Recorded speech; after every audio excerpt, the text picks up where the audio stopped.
তো হ্যালো বন্ধুরা, আমি চৈতালি আর আপনারা দেখছেন উজ্জয়িনী রান্নাবান্না। তো আজকে আমি ভেটকি পাতুরি বানাবো।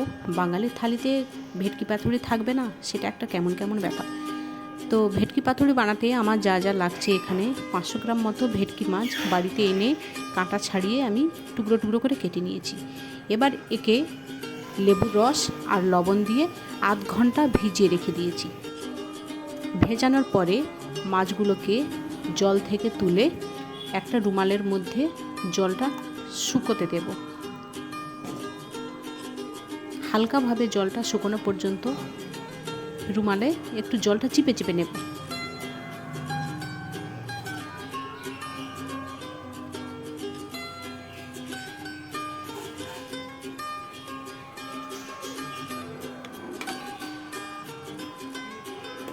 এবার মশলার জন্য নেব 2 চামচ সর্ষে, 2 চামচ পোস্ত, 4-5টা ঝালঝাল কাঁচা লঙ্কা আর 5-7টা কাজু বাদাম।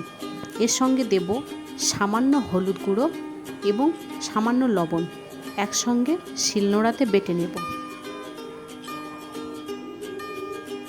কলা পাতা কেটে গ্যাসের আঁচে হালকা করে একটু সেঁকে নেব।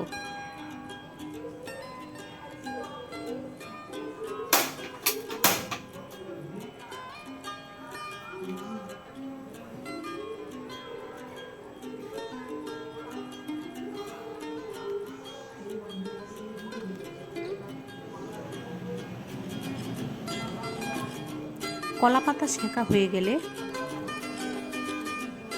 মাছের সঙ্গে মশলাগুলো ভালো করে মাখিয়ে নেব।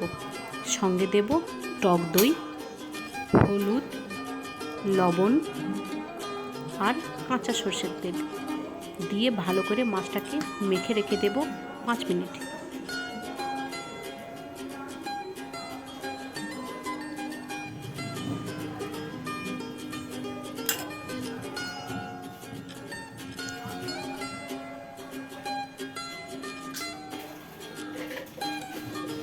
এবার সেঁকা কলা পাতার ওপরে মাছগুলো দিয়ে একটু একটু করে ব্যাটার দেব।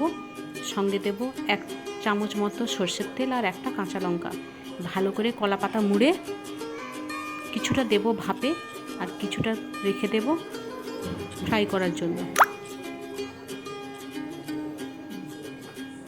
2 রকম পদ্ধতিতেই করে দেখাবো আজকের আপনাদের, দুটোই খেতে ভালো লাগে। স্টিমে দেব কিছুটা আর ফ্রাই করব কিছুটা।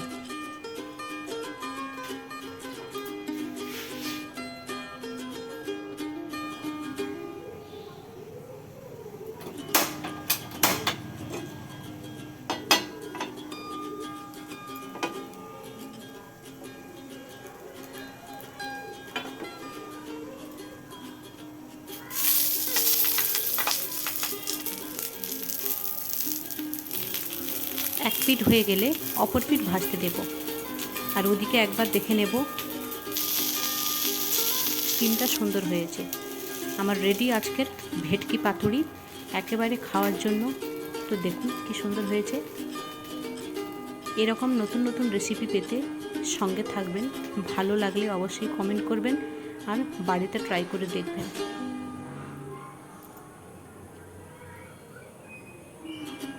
খুব সুন্দরভাবে মাছগুলো সেদ্ধ হয়ে গেছে। ধন্যবাদ।